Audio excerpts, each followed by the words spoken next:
चलो विद्यार्थियों, chapter number 6 आनुवंशिकताનો આણ્વીય આધાર. Topic નું નામ છે ડીએનએ ના સ્વયંજનન માટેની કાર્યપ્રણાલી, કાર્યપદ્ધતિ અને ઉત્સેચકો. ડીએનએ નું સ્વયંજનન કેવી રીતે થાય છે અને ડીએનએ ના સ્વયંજનનમાં ભાગ લેતા ઉત્સેચકો કયા છે, એમનું કાર્ય શું છે, આટલા પોઈન્ટની આપણે ચર્ચા કરવી છે. ચાલો મિત્રો, તમે જાણો છો કે ડીએનએ નું સ્વયંજનન થવું એટલે શું? તો ડીએનએ ના સ્વયંજનનનો મતલબ એવો થાય કે ડીએનએ પોતાની જાતે જ આપમેળે પોતાનું સર્જન કરી નાખે. ટૂંકમાં એક ડીએનએ હોય તો સ્વયંજનન પામીને પોતાના જેવી જ બે નવી કોપીઓ બનાવી દે. ડીએનએ જાતે જ નવી કોપીનું સર્જન કરી શકે છે. આ ઘટનાને આપણે ડીએનએ નું સ્વયંજનન કહીશું. તો મૂળ ડીએનએ માંથી બે નવા ડીએનએ ના જેવા જ બની જવાની જે ઘટના છે એને ડીએનએ નું સ્વયંજનન કહે છે. હવે આ એક ડીએનએ માંથી બે નવા ડીએનએ નું નિર્માણ કેવી રીતે થાય છે એ આપણે કાર્યપદ્ધતિ સમજવી છે અને આ કાર્યપદ્ધતિ સાથે સંકળાયેલા ઉત્સેચકો કયા છે તેની વાત કરવી છે. સામાન્ય રીતે જીવંત કોષોમાં આ ક્રિયા કરવા માટે હું અહીંયા શબ્દ લખું છું જીવંત કોષો. જીવંત કોષોમાં ખાસ કરીને તમે ઇકોલાઈ નામના બેક્ટેરિયા પણ લઈ શકો. ઇકોલાઈ જો કે પ્રોકેરિયોટિક સેલ છે, જેમાં સ્વયંજનનની જે ઘટના છે બિલકુલ સરળ હશે, પરંતુ એ જ ઘટના આપણે યુકેરિયોટિક એટલે સુકોષ કેન્દ્રીય કોષોમાં જોઈએ તો આ ઘટના થોડીક વધુ જટિલ છે. ભલે ને જીવંત કોષ તરીકે ઇકોલાઈ એટલે કે પ્રોકેરિયોટિક સેલ હોય કે પછી સુકોષ કેન્દ્રીય એટલે યુકેરિયોટિક સેલ હોય, જો સ્વયંજનન કોઈ પણ જીવંત કોષોમાં કરવું છે તો આ સ્વયંજનન કરવા માટે કેટલાક ઉત્સેચકોના સમૂહની જરૂર પડે છે. ફક્ત એકાદ ઉત્સેચક નહીં, ઉત્સેચકોનો એક સમૂહ છે, ઉત્સેચકોના સમૂહની જરૂરિયાત રહે છે. આ ઉત્સેચકોને આપણે ઉત્પ્રેરકો પણ કહીએ છીએ, એટલે ઉત્પ્રેરકોના સમૂહની જરૂરિયાત રહે છે. શું કરવા માટે? સ્વયંજનન કરવા માટે. સ્વયંજનન માટે ઉત્સેચકોના સમૂહની જરૂરિયાત રહે છે. હવે આપણે આ ટોપિકની અંદર એ સમજવું છે કે સ્વયંજનનની ક્રિયા સાથે સંકળાયેલા ઉત્સેચકો કયા કયા છે. તો મિત્રો કેટલાક ઉત્સેચકો લખું છું. એમાં અહીંયા પ્રથમ ઉત્સેચક લખું છું ડીએનએ હેલિકેજ, જેના માટે બીજો એક શબ્દ પણ કૌંસમાં લખું છું, એને રેપ પ્રોટીન પણ કહેવાય. Rep protein. ચલો, ડીએનએ હેલિકેજ પછી એક બીજા ઉત્સેચકનું નામ લખું છું ડીએનએ ગાયરેસ. આપણે દરેકના કાર્યને સમજીશું, પણ પહેલા લિસ્ટ આપી દઈએ. ડીએનએ ગાયરેજ, જેને ટ્રોપો આઇસોમરેઝ પણ કહેવાય, એના માટેનું બીજું નામ છે ટ્રોપો આઇસોમરેઝ નામનો ઉત્સેચક. ચલો, ત્રીજા નંબરના ઉત્સેચકની વાત કરીએ છીએ આપણે ડીએનએ પોલિમરેઝ. જો કે હજુ વધુ ડિટેલમાં કહેવું હોય તો ડીએનએ પોલિમરેઝ 3 આ ખૂબ મહત્વનો છે. સૌથી વધુ ઇમ્પોર્ટન્ટ આપણે આનું પણ જોવું છે. ડીએનએ પોલિમરેઝ 3 નામનો ઉત્સેચક. મિત્રો, ત્યાર પછી હું તમને કહી દઉં તો એના પછીનો જે ઉત્સેચક છે એ ડીએનએ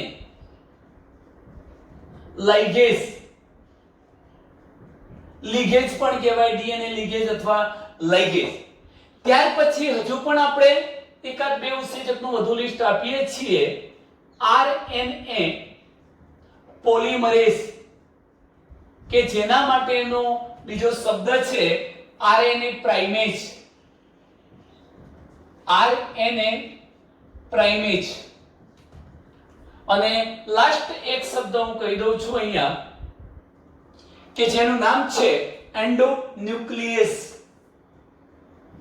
એન્ડો એટલે ઇન અંદર અને ન્યુક્લિએજ એટલે કોષ કેન્દ્રની અંદર રહેલા ડીએનએ ને એની સંયોજનનની ઉત્પત્તિના સ્થાનેથી કટ કરી શકે તેવો સંયોજન કરવું છે તો સંયોજન આડેધડ નથી થવાનું, એક નિશ્ચિત સ્થાને થવાનું છે, જ્યાં સંયોજનની ઉત્પત્તિનું સ્થાન આવેલું હશે ત્યાંથી થવાનું છે.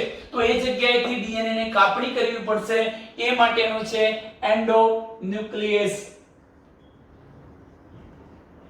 ટૂંકમાં તમે જોઈ શકો છો કે સમગ્ર ડીએનએ ના સંયોજન માટેની કાર્યપદ્ધતિ કરવા માટે એટલે ડીએનએ ને સંયોજન પામીને બે નવા ડીએનએ માં ફેરવાઈ જવું છે, તો એના માટે આટલા ઉત્સેચકોનું લિસ્ટ જરૂરી છે, આટલા ઉત્સેચકોની જરૂરિયાત રહે છે.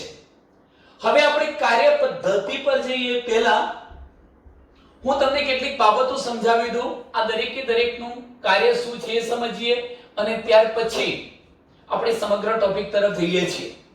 ચાલો, પ્રથમ મુદ્દો તમે જોઈ શકો છો ડીએનએ હેલિકેઝ. આ ડીએનએ હેલિકેઝ શું છે? ધારો કે મારી જોડે આ એક ડીએનએ છે,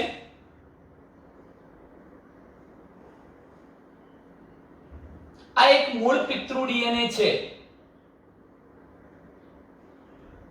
મારે ડીએનએ નું સંયોજન કરવું હોય તો એક નિશ્ચિત જગ્યાએથી શું કરવું પડશે? આ બંને પોલીન્યુક્લિયોટાઇડ શૃંખલાઓને છૂટી પાડવી પડશે. મિત્રો, એવું ક્યારે સંભવી નથી શકતું કે સમગ્ર આખું જનીન દ્રવ્ય બે પોલીન્યુક્લિયોટાઇડ શૃંખલાથી છૂટું પડી જાય, એવું નથી બનવાનું, પણ એક નિશ્ચિત જગ્યાએથી બે પોલીન્યુક્લિયોટાઇડ શૃંખલાઓ છૂટી પડવાની છે.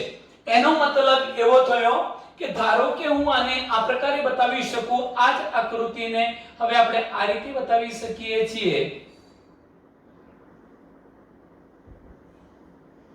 આ એક ચીપિયા જેવી રચના બની જે સ્વયંજનન કરવા માટે બની છે, માટે આવા ચીપિયાને હું સ્વયંજનન ચીપિયો એવું નામ આપું છું. સ્વયંજનન ચીપિયો બને. હવે અહીંયા મહત્વનો પોઈન્ટ એ છે કે ધારો કે અહીંયા આ બધી ન્યુક્લિયોટાઇડ ગોઠવાયેલી હતી, તમે બરોબર ધ્યાનથી સમજજો. આ ડીએનએ ની બધી ન્યુક્લિયોટાઇડ ગોઠવાયેલી છે, જેમ કે adenine, thymine, guanine, guanine, cytosine, cytosine, thymine આવું લખ્યું છે. તો સામાન્ય પોલીન્યુક્લિયોટાઇડ શૃંખલા પર thymine, adenine, cytosine, cytosine, guanine, guanine અને એડિનાઇન ગોઠવ્યો છે. તમે જોઈ શકો છો કે સર્વપ્રથમ ડીએનએ હેલિકેઝ નામનો ઉત્સેચક, જેને રેપ પ્રોટીન એટલા માટે કહેવામાં આવે છે કે આ ઉત્સેચક કે આ પ્રોટીન ડીએનએ ની પોલીન્યુક્લિયોટાઇડની બંને શૃંખલા વચ્ચે રહેલા નબળા હાઇડ્રોજન બંધને તોડી નાખે છે અને પરિણામે પોલીન્યુક્લિયોટાઇડની બંને શૃંખલાઓ એકબીજાથી કેવી થઈ જાય છે? છૂટી પડે છે. માટે તેને આપણે રેપ પ્રોટીન કહીએ છીએ. આ કામ કોણે કરાવ્યું? ધારો કે અહીંયા આ લખું છું, ધીરે ધીરે અહીંથી એ શૃંખલાને તોડતો તોડતો તોડતો આટલે આવી ચૂક્યો છે. આ ડીએનએ હેલિકેઝ છે. ડીએનએ હેલિકેઝ. તો તમને ડીએનએ હેલિકેઝ નું કાર્ય ખબર પડી ચૂકી છે કે ડીએનએ હેલિકેઝ ડીએનએ ની પોલીન્યુક્લિયોટાઇડ શૃંખલા વચ્ચે રહેલા નબળા હાઇડ્રોજન બંધને તોડે છે અને પરિણામે બંને પોલીન્યુક્લિયોટાઇડની શૃંખલા એકબીજાથી છૂટી પડે છે. આ છૂટું પાડવાનું કામ ડીએનએ હેલિકેઝ અથવા રેપ પ્રોટીનનું છે. First point. મિત્રો, એક બીજા નંબરનો પોઈન્ટ તમને કહી દઉં છું. ડીએનએ ગાયરેસ અથવા ટ્રોપોઆઇસોમરેઝ. આ ડીએનએ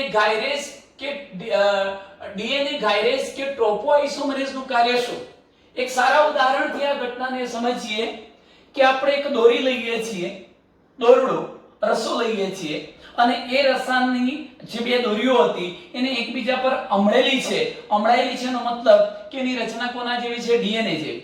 હવે હું આ બંને ભાગને નીચેથી આમ ખોલવાનો પ્રયત્ન કરું છું, આમ ખેંચીશ, પરિણામે નીચેની બંને શૃંખલાઓ તો એકબીજાથી છૂટી પડે છે, જેમ કે આ છૂટી પડી. પરિણામ સ્વરૂપે જે ઉપરનો ભાગ હતો ત્યાં તણાવ, સ્ટ્રેસ, દબાણ કે ટેન્શન આવી જાય છે. તમે જોતા હશો કે અમળાયેલી બંને દોરીઓને આપણે નીચેથી આમ ખોલવાનો પ્રયત્ન કરી ખેંચીએ તો ઉપરનો જે ભાગ છે એ વધુ કેવો બની જવાનો? વધુ અમળાયેલો બનેલો તમને દેખાશે. એના પર તણાવ કે દબાણ આવે છે.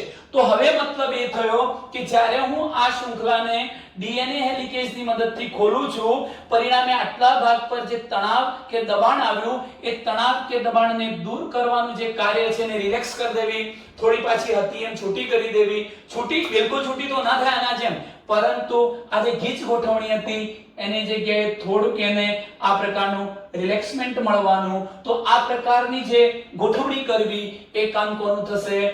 ડીએનએ ગાયરેશનું.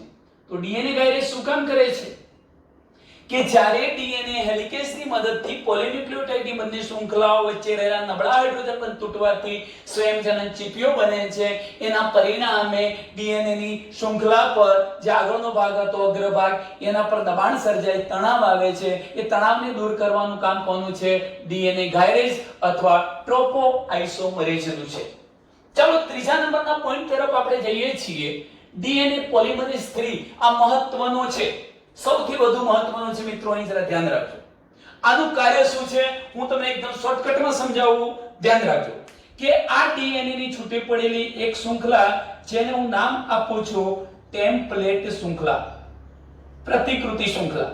ટેમ્પલેટ અથવા પ્રતિકૃતિ શૃંખલા કહેવાય, આ ટેમ્પલેટ શૃંખલા કહેવાય.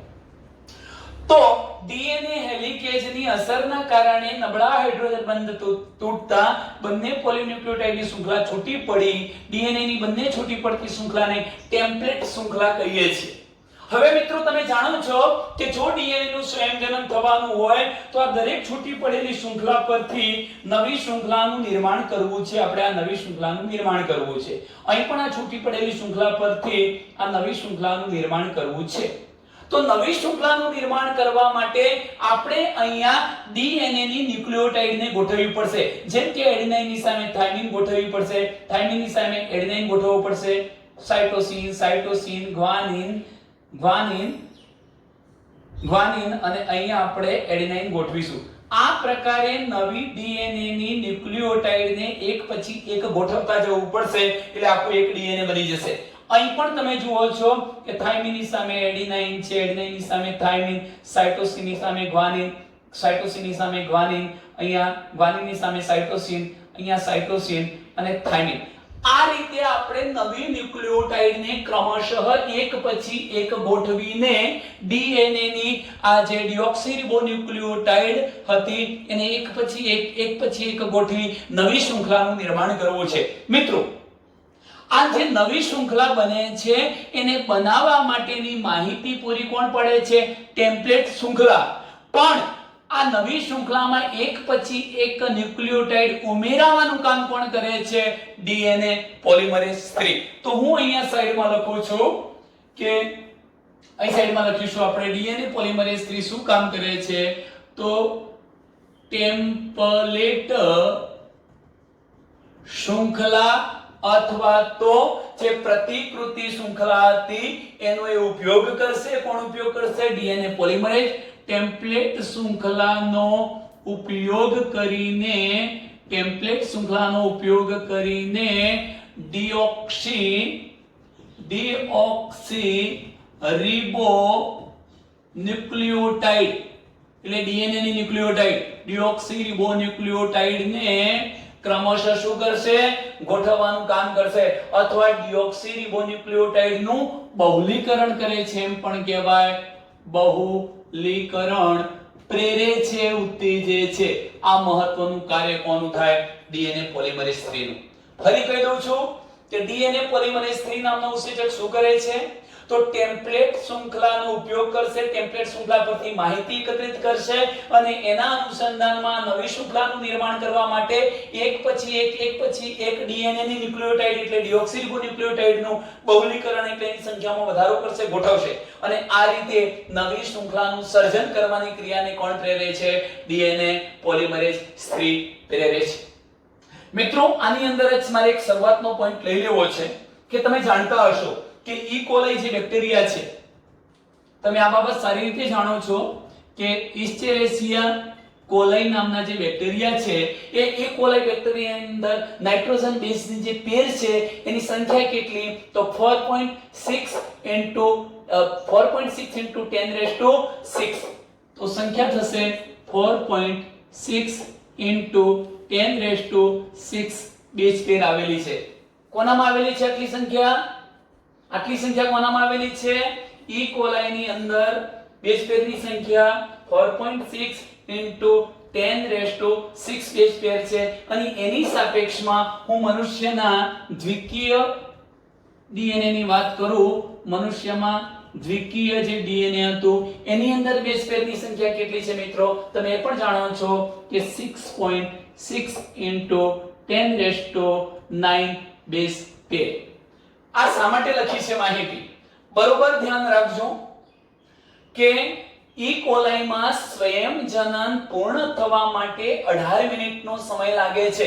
એનો મતલબ કે ઈ કોલાઈનું જે ડીએનએ છે એને એકમાંથી બે ડીએનએ માં ફેરવાઈ જવું છે, તો ઈ કોલાઈને સ્વયં જનન કરવા માટે 18 મિનિટનો સમય લાગે છે. એને સ્વયં જનનની ક્રિયા કરવા માટે કેટલી મિનિટનો સમય લાગે છે? 18 મિનિટનો.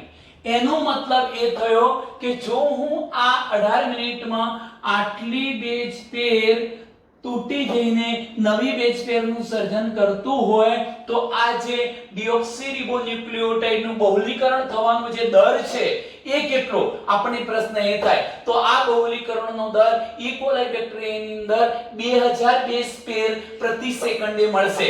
કેટલો મળવાનો? અહીંયા હું શબ્દ લખું છું કે ઈ કોલાઈમાં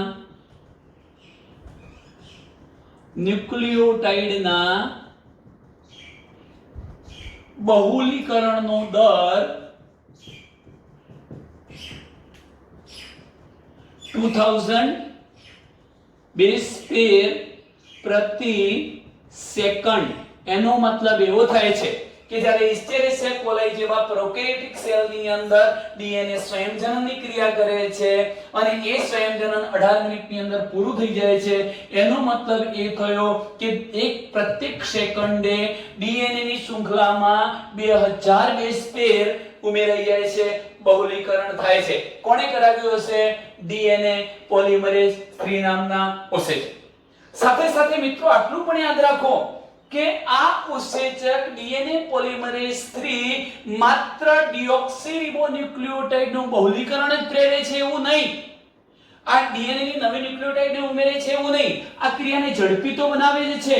એટલે કે ન્યુક્લિયોટાઇડના બહુલીકરણને એ ઝડપી તો બનાવે જ છે.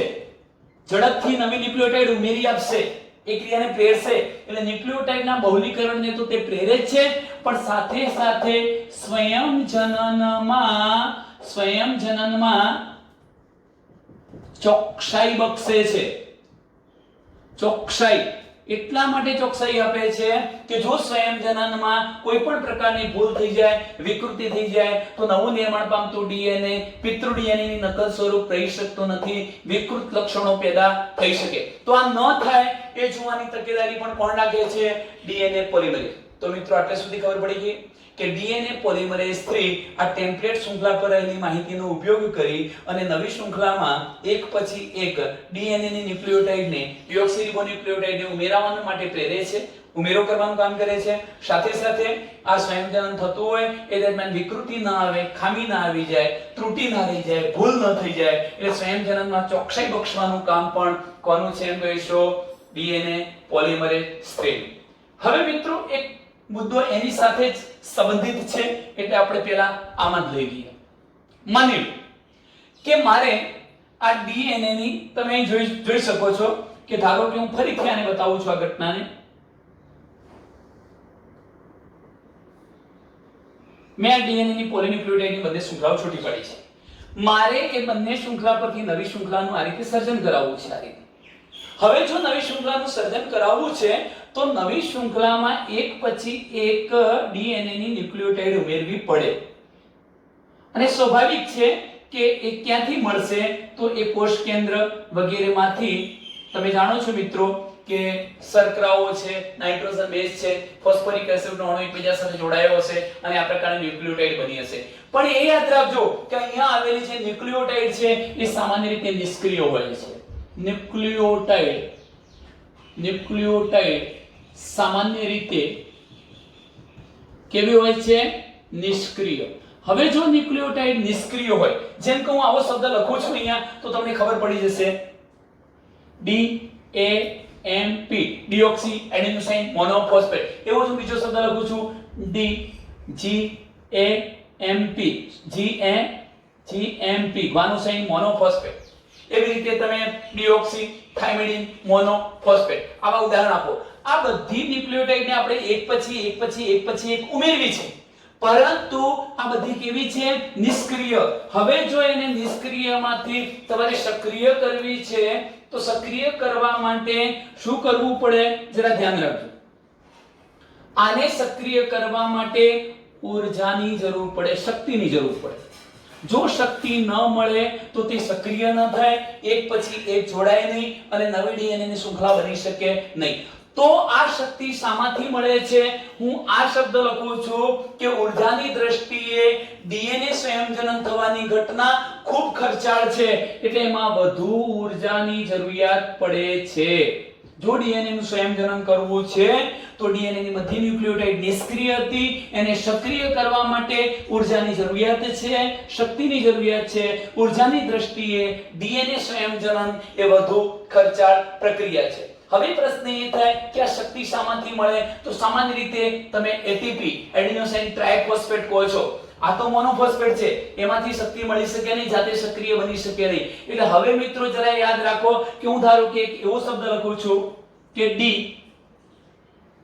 એટીપી, ધારો કે ડી જીટીપી, આવો શબ્દ લખું તો તમને ખબર પડી જશે કે deoxy adenosine triphosphate, deoxy guanosine triphosphate. આ ટ્રાઇફોસ્ફેટ છે એનો મતલબ એવો થશે કે ધારો કે આ ડિઓક્સીરિબોઝ શર્કરા છે, પ્રથમ કાર્બન પરમાણુ સાથે એડેનાઇન પ્રકારનો નાઇટ્રોજન બેઝ જોડાયેલો છે, પાંચમા કાર્બન સાથે ફોસ્ફેટ જોડાયેલો છે, તો આને તો આપણે ન્યુક્લિયોટાઇડ કહીએ છીએ અને આ મોનોન્યુક્લિયોટાઇડ તો નિષ્ક્રિય હતી. હવે એને સક્રિય કરવા માટે શક્તિની જરૂરિયાત હતી.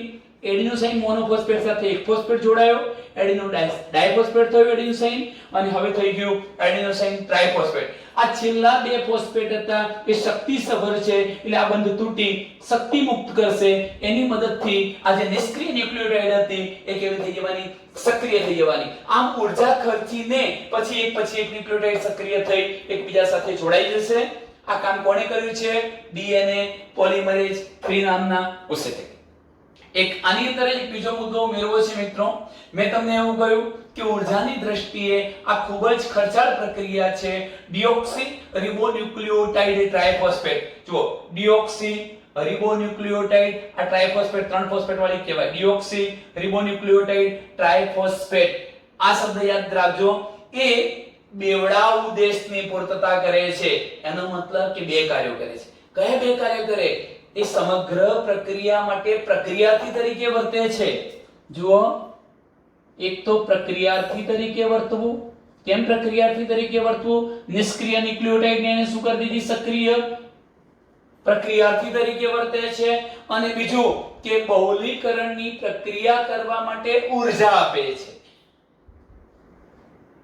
બહુલીકરણ એટલે નવી ન્યુક્લિયોટાઇડ ઉમેરવી છે વધુ ને વધુ, તો બહુલીકરણ માટેની ઊર્જા પણ કોણ પૂરું પાડે છે? ડિઓક્સી રિબોન્યુક્લિયોટાઇડ ટ્રાઇફોસ્ફેટ, ટૂંકમાં આને લઈ શકો ડીએટીપી, ડીજીટીપી. આ બે ઉદ્દેશ પૂરા કરે છે. એક તો પોતે પ્રક્રિયાર્થી તરીકે વર્તી જાય છે, પ્રક્રિયામાં ભાગ લેતા ઘટક તરીકે, અને સાથે સાથે બીજું કે આ ડીએનએ ની નવી ન્યુક્લિયોટાઇડ ઉમેરવા માટે બહુલીકરણની પ્રક્રિયા માટે જે શક્તિની જરૂરિયાત હતી એ શક્તિની જરૂરિયાતને પણ પૂરી પાડે છે. તો ચાલો મિત્રો, આટલે સુધીની જે બાબત થઈ છે કોના અનુસંધાનમાં છે? DNA polymerase 3. શોર્ટકટમાં કહી દઉં તો ડીએનએ પોલિમરેઝ ડીએનએ ની બંને છૂટી પડતી ટેમ્પલેટ શૃંખલાઓ પરની માહિતીનો ઉપયોગ કરીને નવી શૃંખલામાં એક પછી એક ડીએનએ ની ન્યુક્લિયોટાઇડને ઉમેરવા માટે પ્રેરે છે, ઉમેરવાનું કામ કરે છે. જ્યાં સુધી ડીએનએ પોલિમરેઝ 3 સક્રિય ન બને ત્યાં સુધી આ શૃંખલામાં નવી ન્યુક્લિયોટાઇડ ઉમેરાઈ શકે નહીં. તો આ મહત્વનું ફંક્શન થયું. ચાલો હું એક ચોથા મુદ્દાની ચર્ચા કરું છું, ડીએનએ લાઇગેઝ. જો કે હું તમને આખી એક સંયોજનની ઘટના અહીં બતાવીશ. મિત્રો, ડીએનએ ની જે નવી શૃંખલાઓ બનવાની છે એમાં એવી ઘટના બનવાની છે, એ પણ હું તમને કહી દઉં અહીંયા, પછી આપણે એને ડિટેલમાં જોઈશું. કે ધારો કે આ ડીએનએ, ઓકે, અહીંથી તમે જોઈ શકો છો આ પણ ડીએનએ. આ બંને શૃંખલાઓ છૂટી પડી છે. મારે આના પરથી નવી શૃંખલાનું નિર્માણ કરવું છે, તો આ નવી શૃંખલા સળંગ સંશ્લેષિત થઈ ગઈ. પરંતુ આ બીજી જે શૃંખલા હતી એના પર એ સળંગ સંશ્લેષિત નથી થતી, એ તૂટક સંશ્લેષિત થાય છે.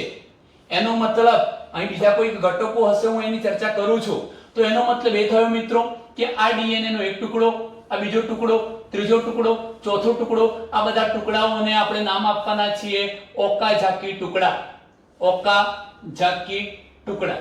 હવે જ્યાં સુધી આ ટુકડાઓને એકબીજા સાથે જોડી ન દઈએ ત્યાં સુધી આખું ડીએનએ બને નહીં. તો મારો કહેવાનો આશય એવો છે કે ડીએનએ ની જે એક બીજી શૃંખલા, નવી શૃંખલા બનવાની છે, જો એ તૂટક બનતી હોય ટુકડાઓ સ્વરૂપે, તો આ ડીએનએ ના ટુકડાઓને એકબીજા સાથે જોઈન્ટ કરવા, જોડવાનું કામ કોણ કરે છે?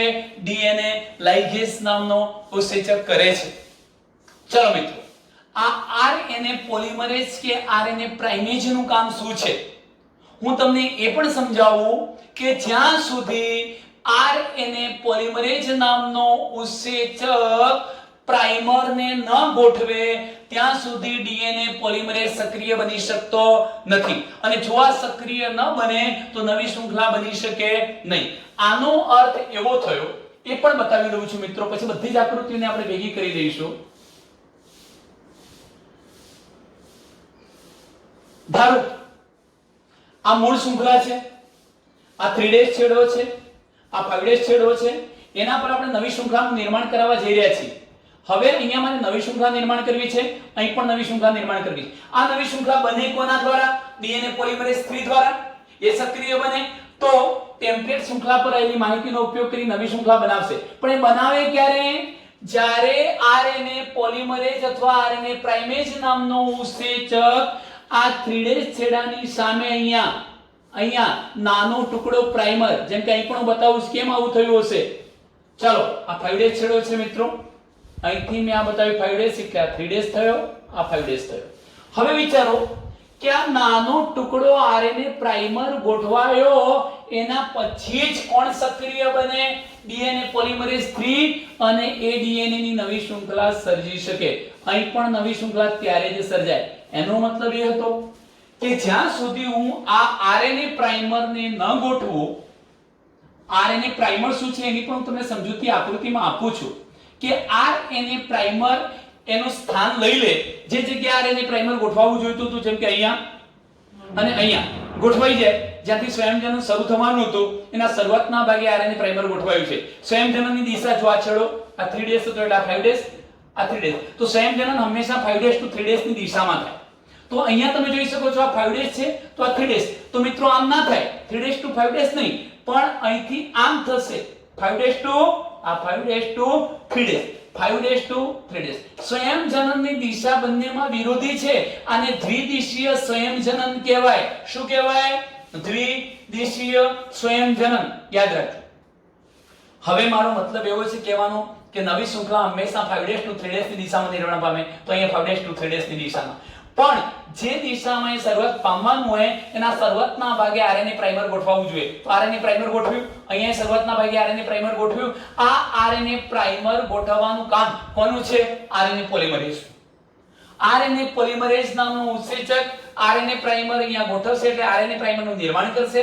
જેવું આરએનએ પ્રાઇમર નિર્માણ પામે કે તરત જ પેલો ડીએનએ પોલિમરેઝ 3 સક્રિય બની જશે અને નવી ન્યુક્લિયોટાઇડને ઉમેરી ડીએનએ ની શૃંખલાનું નિર્માણ કરાવી દેશે. તો મિત્રો આટલે સુધી તમને ખબર પડી ગઈ છે. હવે એન્ડોન્યુક્લિયસ. એન્ડોન્યુક્લિયસનો મતલબ એવો થાય છે, હું તમને આ ઘટનાનો પણ ઉલ્લેખ કરવા માંગુ છું મિત્રો, કે ડીએનએ પોલિમરેઝ જે સંયોજનની શરૂઆત, તમે એમ કહો છો કે ડીએનએ પોલિમરેઝ 3 સંયોજનની શરૂઆત કરાવે છે, પણ ડીએનએ પોલિમરેઝ 3 જાતે સંયોજનની શરૂઆત કરાવી શકતો નથી. આપમેળે સંયોજનની શરૂઆત કરાવી શકતો નથી. તમને કહ્યું એમ કે જ્યારે આરએનએ પોલિમરેઝ સક્રિય બનશે, પ્રાઇમર ગોઠવાશે, પછી એ કામ કરી શકશે. એ પહેલા કામ કરી શકવાનો નથી. બીજું કે ડીએનએ નું જે સંયોજન છે એ ડીએનએ માં ગમે ત્યાંથી થઈ જતો નથી. મિત્રો સાંભળજો કે ધારો કે આ ડીએનએ છે, આ ડીએનએ છે, તો ડીએનએ નું સંયોજન આડેધડ ગમે ત્યાંથી નથી થઈ જતું, પણ જ્યાં સંયોજનની ઉત્પત્તિનું સ્થાન હશે, સંયોજનની ઉત્પત્તિનું સ્થાન એટલે સંયોજન થવાનું સ્થાન હશે, ત્યાંથી જ સંયોજન થાય છે. તમને એ પણ કહી દઉં કે બેક્ટેરિયા જેવા જે પ્રોકેરિયોટિક સેલ છે એનું ડીએનએ નાનું હોવાના કારણે સ્વયંજનનની ઉત્પત્તિના સ્થાન ઓછા હોય, એકાદ બે જેટલા, પરંતુ યુકેરિયોટિક સેલમાં જે સ્વયંજનનની ઉત્પત્તિના સ્થાન હોય છે એ વધુ હોય છે, એટલે એમાં એ ઘટના કેવી બને છે? જટિલ બને છે. ચાલો મિત્રો, આટલે સુધીના મુદ્દાઓમાં તમને ખ્યાલ આવી ચૂક્યો છે. મારે આ કેવું છે, એન્ડોન્યુક્લિયસ છે, એનો ઉલ્લેખ આપણી બુકમાં નથી, છતાં પણ યાદ રાખજો. હવે જ્યાં સંયમજનનની ઉત્પત્તિનું સ્થાન હતું ત્યાંથી ડીએનએ ને કટ કરવું પડે. અહીંથી આ કટ કર્યું, તો આ કટ કર્યો એનો મતલબ એવો થયો કે આને કટ કરવા માટે કોષ કેન્દ્રની અંદર એટલે એન્ડો, ન્યુક્લિયસ એટલે ન્યુક્લિયસ કોને કહેવાય? કે ડીએનએ ને તોડતો ઉત્સેચક, રિસ્ટ્રિક્શન એન્ડોન્યુક્લિયસ જેવા આપણે શબ્દ બોલી શકીએ. માટે તેને શું કહેવાય? એન્ડોન્યુક્લિયસ. તો ટૂંકમાં એન્ડોન્યુક્લિયસ શું કામ કરે છે? કે જ્યાં સંયમજનનની ઉત્પત્તિનું સ્થાન છે, જ્યાંથી સંયમજનન શરૂ થવાનું છે, ત્યાંથી ડીએનએ ની થોડી કાપણી કરવી, આ કામ કોનું થાય છે? એન્ડોન્યુક્લિયસનું થાય છે. ચલો મિત્રો, આટલે સુધીની સમગ્ર માહિતી મેં તમને આપી દીધી છે. હવે એના આધારે આમ તો આ જોવા જઈએ તો આ પ્રશ્ન પૂરો થઈ ગયો કે ડીએનએ ના સંયમજનન માટે જવાબદાર ઉત્સેચકો કયા, એની કાર્યપદ્ધતિ શું છે, એને સમજવા માટે આપણે પ્રયત્ન કર્યો છે. હવે ડીએનએ નું સંયમજનન કેવી રીતે થાય છે આ ઉત્સેચકોનો ઉપયોગ કરીને, હું તમને મિત્રો એ ઘટના બતાવું છું. ચલો આ બાજુ ધ્યાન. ડીએનએ નું સંયમજનન બહુ જ એકદમ સરળ ભાષામાં આપણે સમજવા પ્રયત્ન કરીએ છીએ.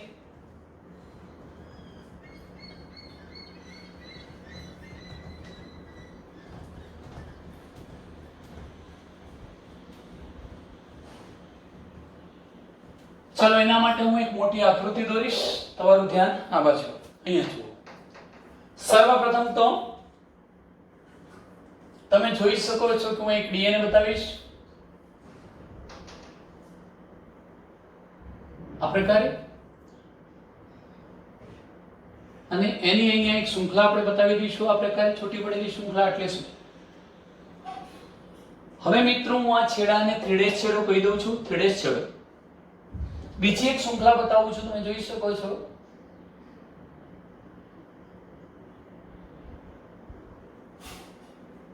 આજે બીજી શૃંખલા બતાવી છે મેં.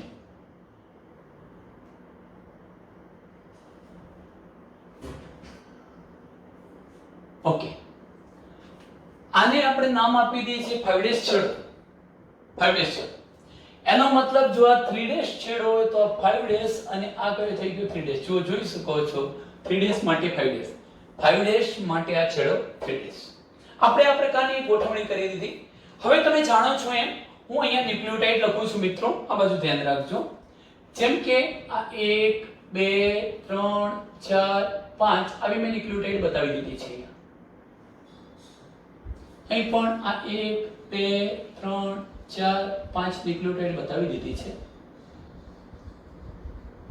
યસ, જેમ કે નામ પણ લખી દઈએ છીએ કે એડેનાઇન ની સામે ડબલ બોન્ડ દ્વારા થાઇમિન જોડાયેલો હોય, થાઇમિન ની સામે ડબલ બોન્ડ દ્વારા એડેનાઇન જોડાયેલો હોય, ગ્વાનિન ની સામે ટ્રિપલ બોન્ડ દ્વારા સાઇટોસિન જોડાયેલો હોય, સાઇટોસિન સામે કોણ જોડાયેલું હશે? સાઇટોસિન ની સામે મિત્રો ગ્વાનિન જોડાયેલો હશે, ટ્રિપલ બોન્ડ દ્વારા એડેનાઇન ની સામે થાઇમિન જોડાયેલો હશે ડબલ બોન્ડ દ્વારા. આવી મેં એક રચના બતાવી છે. ગમે તે લખી શકો તમે. એની સામે ટી, ટી ની સામે એ, સી ની સામે જી, જી ની સામે સી, સી ની સામે જી, આ પ્રકારે લખ્યું છે. તમારે આ પણ યાદ રાખવું છે કે બે નબળા હાઇડ્રોજન બંધને તોડવા માટે ઓછી શક્તિનો ઉપયોગ કરવો પડે, જ્યારે ત્રણ નબળા હાઇડ્રોજન બંધને તોડવા માટે વધુ ઊર્જા ખર્ચવી પડે. ચાલો મિત્રો, સર્વપ્રથમ પોઈન્ટની શરૂઆત કરીએ છીએ. પેલા બધા જ ઉત્સેચકોનો ફાળો પણ તમને અહીંયાથી મળી જશે. એ પહેલા હું તમને એ પણ બતાવી દઉં છું, ધ્યાનથી સમજી લેજો. આમ તો ખરેખર અહીંથી જ આપણે શરૂઆત કરવી પડે, પણ આખી તમામ ઘટનાઓ અહીંથી સમજાવવા તમને પ્રયત્ન કરું છું. ચાલો છૂટી પડતી શૃંખલાનો ક્રમ શું છે એને સમજી લઈએ છીએ.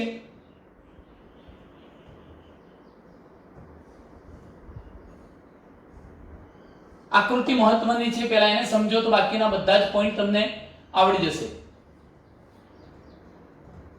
ગમે તે એક શૃંખલા પરનો ક્રમ તમને મન ફાવે એવો લખી શકો, જેના આધારે બીજી સામેની શૃંખલાનો ક્રમ તમને આવડી જવાનો છે. ચલો અહીંયા પણ આપણે પહેલા લીટીઓ આ રીતે કરીશું ન્યુક્લિયોટાઇડ બતાવવા માટે.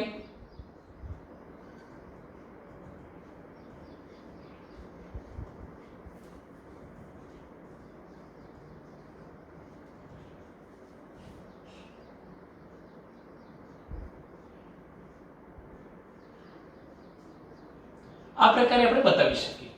ધારો કે હવે હું અહીંયા નાઇટ્રોજન બેઝનો ક્રમ એક શૃંખલા પર આવો લખું છું A T C A G T C C G T A C C T A T G C T A T G C T A મેં આવું લખ્યું છે. તો મિત્રો સામેની શૃંખલાનો ક્રમ કયો હોય? એની સામે T હોય, T ની સામે A હોય, C ની સામે G, G ની સામે C. જુઓ હું લખતો જઈશ A T A G C A T A G G T A C G G A C T G A અને તમે જોઈ શકો છો T. અહીંયા આપણે લખી દઈએ છીએ T. ચાલો આ છેડો હતો 5'. શું કર્યું છે મિત્રો આપણે? સર્વપ્રથમ બરોબર ધ્યાનથી સમજજો. હું આકૃતિમાં અલગ પેનથી બતાવવાનો અહીંયા પ્રયત્ન કરું છું. આ પ્રકારે મેં આ એક રચના બતાવી છે. એને હું કહી દઈશ આને હું કહી દઈશ હેલિકેઝ નામનો ઉત્સેચક DNA હેલિકેઝ. ચાલો લખું છું DNA હેલિકેઝ. તો હવે તમને ખબર પડી ચૂકી છે કે DNA હેલિકેઝ સર્વપ્રથમ શું કરે છે? DNA હેલિકેઝ પોલીન્યુક્લિયોટાઇડની બંને શૃંખલા વચ્ચે રહેલા નબળા હાઇડ્રોજન બંધને ક્રમિક રીતે તોડતું જાય છે અને પરિણામે પોલીન્યુક્લિયોટાઇડની બંને શૃંખલાઓ છૂટી પડી જાય છે.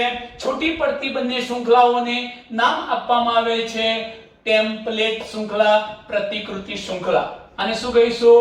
ટેમ્પલેટ શૃંખલા. એનો મતલબ આ જ શૃંખલા પર રહેલી માહિતીનો ઉપયોગ કરીને એના પરથી આપણે નવી DNA ની શૃંખલા બનાવી શકવાના છીએ.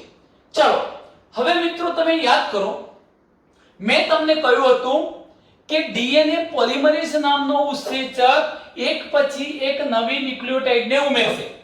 પણ DNA પોલિમરેઝ 3 સક્રિય ક્યારે બને? એના માટેની એક અગત્યની શરત છે. હું એ કહું પહેલા એક શબ્દનો ઉલ્લેખ કરી દઉં કે DNA હેલિકેઝ કાર્ય કરે છે એના પરિણામ સ્વરૂપે બંને શૃંખલાઓ છૂટી પડી અને ચીપિયા જેવો આકાર ધારણ કરે છે, જેને આપણે શું કહીએ છીએ? સ્વયંજનન ચીપિયો કહીશું. આ સ્વયંજનન ચીપિયો બને. બીજા નંબરનો એક અગત્યનો પોઈન્ટ એ કહી દઉં તમને કે હવે આ છૂટી પડેલી બંને શૃંખલાઓ ફરી ભેગી થઈ જવાની પણ સંભાવના રહે. ફરી ભેગી થઈ જવાની પણ સંભાવના રહી શકે. તો એના માટે આપણે શું કરવું?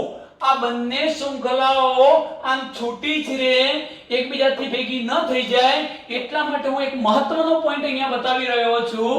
હું આ પ્રકારની જે રચના બતાવું છું મિત્રો, આ ટપકા જે દોર્યા છે હું એને SSBP કહીશ. SSBP નો મતલબ શું થાય છે? અને SSBP single stranded binding protein. Single stranded binding protein તરીકે ઓળખીશું. એનો મતલબ એ થયો કે સંયોજનને કારણે બંને જે શૃંખલાઓ ચીપિયાની જેમ છૂટી પડી હતી પાછી આ ભેગી ન થઈ જાય, એને એકબીજાથી દૂર રાખવી, બહાર તરફ ખેંચી રાખવી. ખેંચી રાખવાનું કામ કોણ કરે છે? SSBP single strand. આ સિંગલ શૃંખલા જે હતી સ્ટ્રેન્ડ બાઇન્ડિંગ એટલે જકડી રાખવું એવું પ્રોટીન, એટલે એને ભેગી થઈ જવા દેતી નથી, બંને વિરુદ્ધ તરફ એને ખેંચી રાખવાનું કાર્ય કરે છે. ચાલો હવે વારો આવે છે કોનો?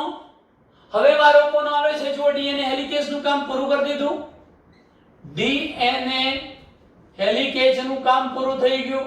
ગાઈસ તમે જાણો છો કે અહીંયા જે ટ્રેસ દબાણ કે તણાવ આવવાનું એ તણાવને હળવો કરશે, એટલે અહીંયા બીજા નંબરનો જે ડીએનએ ગાયરેજ હતો એ પણ પૂરું થઈ ગયું. હવે આપણે મહત્વના ઉત્સેચકની એનએ પોલિમરેઝ નામનો ઉત્સેચક અથવા આરએનએ પ્રાઇમર. મિત્રો યાદ રાખો કે હંમેશા સ્વયંજનનની જે દિશા છે એ કઈ છે? હું અહીંયા 5' છેડો લખું છું, 3' ની સામે 5', 5' ની સામે 3' છેડો લખું છું. તમારે એ યાદ રાખવાનું છે કે 3' to 5' ની દિશામાં જ સ્વયંજનન થાય. અહીંયા તમે ધ્યાન રાખજો, સોરી 5' to 3' ની દિશામાં સ્વયંજનન થાય એટલે આ છેડો આવ્યો 3'. 5' થી ધીરે ધીરે ન્યુક્લિયોટાઇડ 3' છેડા તરફ ઉમેરાતી જવાની છે. અહીંયા પણ 5' to 3' છેડા તરફ તમે જુઓ છો, એક આ દિશામાં નવી શૃંખલા બને છે, બીજી વિરુદ્ધ દિશામાં, એટલે આવા સ્વયંજનનને દ્વિદિશીય સ્વયંજનન કહે છે. દ્વિદિશીય સ્વયંજનન. હવે દ્વિદિશીય સંયોજન કરવું છે, આ કામ કોનું હશે? નવી ન્યુક્લિયોટાઇડ ઉમેરવાનું.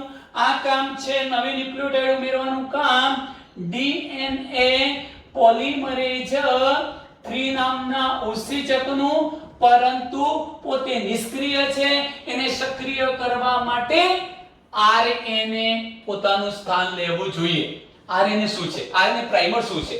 ચલો હું અલગ પેનથી એને બતાવીશ મિત્રો. હું એક નાનો ટુકડો અહીંયા બતાવું છું, નાનો ટુકડો આટલો બતાવ્યો. હું અહીંયા પણ આટલો નાનો ટુકડો બતાવું છું, તમે જોઈ શકો છો. અલગ પેનથી આ નાનો ટુકડો બતાવ્યો. હું આ નાના ટુકડાને નામ આપી દઉં છું પ્રાઇમર, આરએનએ પ્રાઇમર. આને પણ નામ આપી દઉં છું પ્રાઇમર. ચલો મેં પ્રાઇમર ક્યાં જોડ્યું છે? જ્યાં સ્વયંજનનની શરૂઆત થવાની છે એ ટેમ્પલેટ શૃંખલાના પૂરક ભાગે, આ ટેમ્પલેટ શૃંખલાનો પૂરક ભાગ જ્યાં સ્વયંજનનની શરૂઆત થવાની છે ત્યાં. જુઓ, ટેમ્પલેટ શૃંખલાના પૂરક જ્યાં સંયોજનની શરૂઆત થવાની છે ત્યાં આરએનએ પ્રાઇમરને ગોઠવ્યું. હવે આરએનએ પ્રાઇમર એટલે શું? ચાલો મિત્રો તમે જોઈ શકો છો. હું એડેનાઇનની સામે થાઇમિન નથી ગોઠવતો, યુરેસિલ ગોઠવું છું. થાઇમિનની સામે એડેનાઇન ગોઠવું છું. સાઇટોસિનની સામે ગ્વાનિન ગોઠવું છું અને એડેનાઇનની સામે થાઇમિન ગોઠવું છું. આ ટુકડો આરએનએ નો થયો કે ડીએનએ નો થયો? આરએનએ નો. કેમ? કારણ કે યુરેસિલ આરએનએ પ્રાઇમર છે, આરએનએ ની ન્યુક્લિયોટાઇડ છે, એટલે આ આરએનએ પ્રાઇમર થયું. એવી જ રીતે અહીંયા જોજો, ટી ની સામે એ તો ગોઠવાઈ શકે, એ ની સામે યુ આવે, જી ની સામે સી અને સી ની સામે જી. હું આ પ્રકારની ગોઠવણી કરું છું તો તે ઘટનાને કહેવાય મેં પ્રાઇમર ગોઠવ્યું. તો હવે પ્રાઇમરની વ્યાખ્યા શું થાય મિત્રો? પ્રાઇમરની વ્યાખ્યા શું થાય? પ્રાઇમર શું છે? પ્રાઇમર એ આરએનએ ની ન્યુક્લિયોટાઇડ ધરાવતો નાનો ટુકડો છે કે જે ટેમ્પલેટ શૃંખલાના શરૂઆતના ભાગને પૂરક છે, શરૂઆતના ભાગને પૂરક ગોઠવાયેલો છે. ચલો આટલે સુધી ખબર પડી ગઈ. એનો મતલબ એ થયો કે આરએનએ પ્રાઇમર, આરએનએ ની ન્યુક્લિયોટાઇડ, આરએનએ પ્રાઇમરને ગોઠવવાનું કામ કોણે કર્યું છે? RNA polymerase. તરત જ આ સક્રિય બને તો એટલે આરએનએ પ્રાઇમરને ગોઠવી દીધું. જેવું આરએનએ પ્રાઇમર એનું સ્થાન લે કે તરત જ કોણ એક્ટિવ બની જાય છે? DNA polymerase 3. હવે તો સરળ છે કે જો ડીએનએ પોલિમરેઝ 3 સક્રિય બની જાય બેટા તો આ 5' છેડો હતો તો આ છેડો કયો થાય? 3'. ચલો આ 5' છેડો હતો તાનો આ ટુકડાનો 3' છેડો. હવે ફરી 3' પછી કયો છેડો આવવો જોઈએ? 5'. ચાલો હું બતાવું છું, અહીંથી સળંગ દોરું છું મિત્રો આટલે સુધી. મેં એક શૃંખલા સળંગ બતાવી છે, તમે જોઈ શકો છો. એનો મતલબ કે આ 5' to 3' 5' to 3' આ ડીએનએ ની નવી શૃંખલા બનાવી છે. આ તો આરએનએ છે, આ ડીએનએ નથી, યાદ રાખો. આ પણ આરએનએ છે. એટલે હવે ડીએનએ ની નવી શૃંખલા બનાવવાનું કામ કોણ કરશે? DNA polymerase 3. જે નિષ્ક્રિય હતો એ શું થઈ જશે? હવે સક્રિય. અને સક્રિય બની એક પછી એક ન્યુક્લિયોટાઇડને ઉમેરે છે. જેમ કે જી ની સામે કોણ ગોઠવાય? સી, ટી ની સામે એ, સી ની સામે જી, જી, C, A T G G અહીં એ ગોઠવાશે T છે A C G A T A C G A અને T ગોઠવાઈ ગયું. જેમ જેમ એક પછી એક ન્યુક્લિયોટાઇડ ને આ ડીએનએ પોલિમરેઝ 3 ક્રમિક રીતે ફોસ્ફોડાએસ્ટર બંધ દ્વારા ગોઠવતો જશે એમ એ સામેની શૃંખલા સાથે નબળા હાઇડ્રોજન બંધ દ્વારા જોડાતી જશે. 3 2 તમે જોઈ શકો નબળા હાઇડ્રોજન બંધ દ્વારા જોડાઈ ગઈ.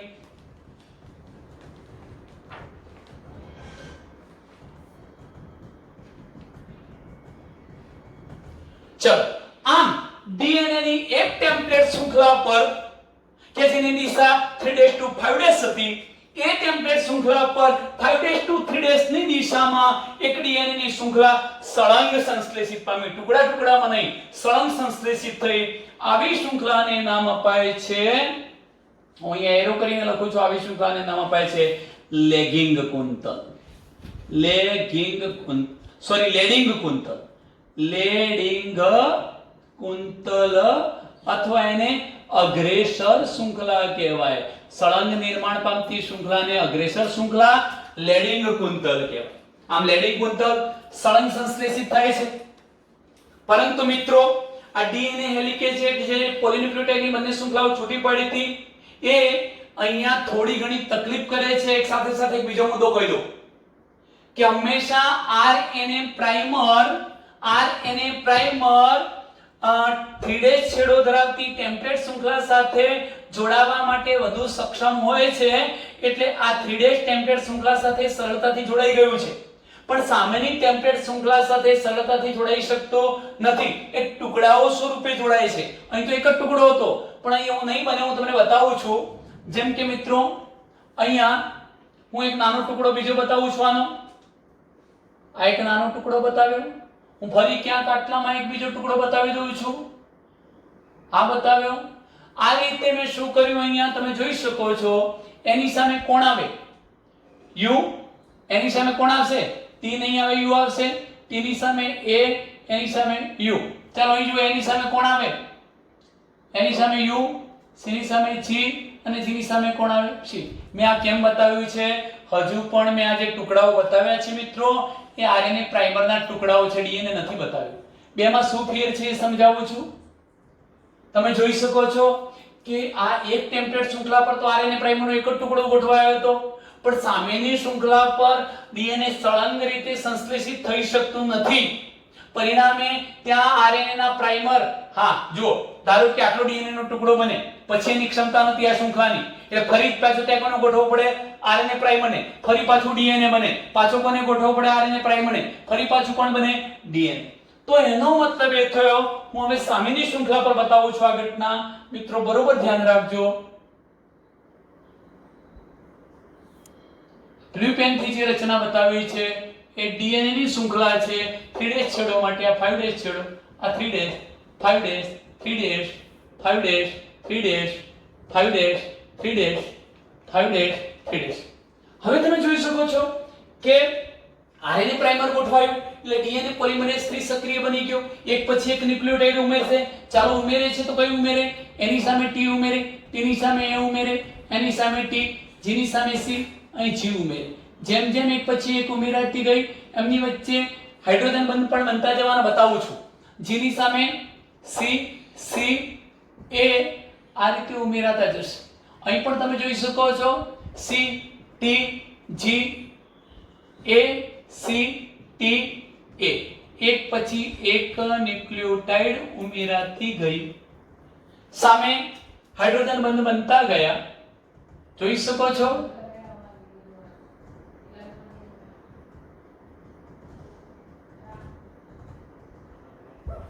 સોરી, એટલે સુધી આપણે બતાવીશું. હવે તમે જુઓ અહીંયા પણ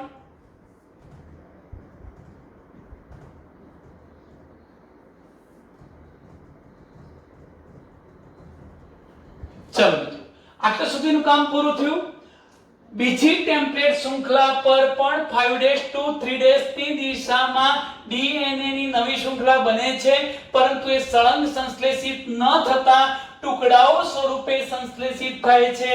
આવી જે શૃંખલા ટુકડા સ્વરૂપે બની, જો અહીંયા આપણે સળંગ નિર્માણ પામે તો લેડિંગ કુંતલ, અને ટુકડે ટુકડે નિર્માણ પામે તો એને લેગિંગ કુંતલ કહીશું. લેગિંગ કુંતલ. લેડિંગ કુંતલ સળંગ સંશ્લેષિત પામે, અગ્રેસર શૃંખલા કહેવાય. લેગિંગ કુંતલ જે હતો એ ટુકડે ટુકડે નિર્માણ પામે અને એને વિલંબિત શૃંખલા પણ કહેવાય. શું કહેવાય મિત્રો? વિલંબિત શૃંખલા. અને આ વિલંબિત શૃંખલામાં જે ડીએનએ ના નાના નાના ટુકડા, ફ્રેગમેન્ટ્સ બન્યા ટુકડા, એ ટુકડાને આપણે નામ આપીએ છીએ ઓકાઝાકી ટુકડા. હવે પ્રશ્ન એ થાય કે આપણે તો ડીએનએ ના સ્વયંજનનમાં એવું કહેતા હતા કે જ્યારે ડીએનએ નું સ્વયંજનન થાય ત્યારે મૂળ પિતૃ ડીએનએ ની પ્રતિકૃતિ સ્વરૂપના બે નવા ડીએનએ બનવા જોઈએ. અહીંયા બન્યા છે ખરા? નથી બન્યા. કેમ નથી બન્યા બેટા? પહેલા તો જુઓ, એક તો અહીંયા આરએનએ ની ન્યુક્લિયોટાઇડ છે અને આ ડીએનએ, આરએનએ ડીએનએ જોડાઈ જાય તો સંકર હાઇબ્રિડ શૃંખલા થઈ. અહીં પણ આરએનએ ડીએનએ જોડાય તો સંકર હાઇબ્રિડ શૃંખલા થઈ. આ શૃંખલા હોવી જોઈએ માત્ર ડીએનએ ની. તો શું કરવું? બરોબર ધ્યાનથી સમજજો મિત્રો. આપણી બુકમાં એક ઉલ્લેખ નથી, હું એક વધારાનું સૂચક લખું છું. DNA polymerase 2. આ ડીએનએ પોલિમરેઝ 2 શું કરે છે? જ્યાં જ્યાં આરએનએ ની ન્યુક્લિયોટાઇડ હતી, એને દૂર કરાવશે. ચલો મિત્રો, આરએનએ ની ન્યુક્લિયોટાઇડ ક્યાં છે? યુ વાળો ભાગ જ જુઓ. એડિનાઇન ની સામે થાઇમાઇન આવવું જોઈએ, પણ આ યુ છે એટલે આપણે ત્યાં કોને ગોઠવી દઈએ? એની સામે ટી ને. ચાલો, યુ ક્યાં દેખાય છે તમને? આ યુ. એની સામે ટી, એની સામે ટી, એની સામે ટી. એનો મતલબ કે હવે આ આરએનએ પ્રાઇમર ના ટુકડાઓ રહ્યા નથી. હવે આ બધા ટુકડા કોના થઈ ગયા? ડીએનએ ના. એવી રીતે હું અહીંયા યુ ની જગ્યાએ ટી કરી રહ્યો છું તો આ ટુકડો પણ કોનો થઈ ગયો? ડીએનએ. પણ પ્રશ્ન એ થયો કે અહીંયા 1 2 3 4 5 6 ડીએનએ ના ઘણા બધા ટુકડાઓ, અહીં એક અને બે ડીએનએ ના ટુકડાઓ. જો બે ડીએનએ ના ટુકડાઓને એકબીજા સાથે જોડી દઈએ તો જોડી દેવા માટે મિત્રો કોની જરૂર પડી? એ લખો છો છઠ્ઠો ડીએનએ લાઇગેઝ નામનો ઉત્સેચક, જે આ ટુકડાઓ 5 days to 3 days 5 days to 3 days તો ટૂંકમાં નજીક રહેલા 3 days 5 days 3 days 5 days 3 days 5 days ને જોડવાનું કામ કોણ કરે છે? DNA ligase. અને પરિણામ સ્વરૂપે જોઈશું મિત્રો તો મૂળ પિતૃ ડીએનએ ની પ્રતિકૃતિ સ્વરૂપનો એક સળંગ નવું ડીએનએ તમને અસ્તિત્વમાં આવેલું દેખાશે. આ મૂળ ડીએનએ ની પ્રતિકૃતિ જેવા જ બે નવા ડીએનએ અસ્તિત્વમાં આવે છે એમ કહી શકીએ. તમે એ પણ જાણો છો કે સમગ્ર સ્વયંજનનની જે ઘટના છે મિત્રો, એ આપણે ધોરણ 11 માં ભણી રહ્યા હતા. કોષચક્ર, એની આંતરાવસ્થા, એમાં એસ તબક્કો. તો એસ તબક્કા દરમિયાન ડીએનએ નું સ્વયંજનન થતું હોય છે. માની લો કે ડીએનએ નું સ્વયંજનન થઈ જાય અને પછી જો કોષ વિભાજન ન થાય તો પોલિપ્લોઇડી, બહુરંગસૂત્રતા જેવી અનિયમિતતાઓ પણ ઉપસ્થિત થઈ શકે. મિત્રો, આટલે સુધી તો બરોબર છે, પણ મારે એક લાસ્ટ પોઈન્ટ તમને કહેવો છે, જે આપણી એનસીઈઆરટી બુકમાં લગભગ બીજા કે ત્રીજા પેરેગ્રાફમાં લખેલો છે અને એનો ઉલ્લેખ અહીં આપણે કરવો છે. આ યુકેરિયોટિક સેલની અંદર આ રીતે સ્વયંજનન થાય એવું મારે બતાવવું છે. પણ તમે એ પણ વસ્તુ વિચારી લો કે ક્યારેક એવું બનતું હોય છે ઇકોલાઈની અંદર મિત્રો, કે ઇકોલાઈ નામના જે બેક્ટેરિયા છે એની અંદર આપણને ડીએનએ ના ટુકડાની જરૂર પડે છે. કેમ ડીએનએ ના ટુકડાની જરૂર પડે? કારણ કે એમાં એવું થવાનું, સ્વયંજનનની ઉત્પત્તિનું સ્થાન, ધારો કે જે ડીએનએ નું આપણે સ્વયંજનન કરવા માંગીએ છીએ એમાં સ્વયંજનનની ઉત્પત્તિનું સ્થાન નથી, તો એવા કિસ્સામાં આપણે ઈ કોલાઈ બેક્ટેરિયાનું જે સ્વયંજનન ઉત્પત્તિનું સ્થાન ધરાવતો ડીએનએ નો ટુકડો હતો એને કટિંગ કરી લઈએ છીએ અને પછી આપણે રિકોમ્બિનન્ટ ડીએનએ ટેકનોલોજી એટલે પુનઃસંયોજિત ડીએનએ ટેકનોલોજી દ્વારા જે ડીએનએ નું આપણે સ્વયંજનન કરવું છે એને પેલા વાહક ડીએનએ સાથે જોડીએ છીએ. કેમ જોડીએ છીએ? કારણ કે વાહક પ્લાઝમિડ તરીકે જેને લઈએ છીએ એની અંદર સ્વયંજનનની ઉત્પત્તિનું સ્થાન આવેલું હોય છે. તો આ પણ પ્રોસેસ કરી અને તમે ડીએનએ નું સ્વયંજનન કરી શકો. અહીંયા આપણે અટકીએ છીએ મિત્રો. અસ્તુ, જય હિન્દ.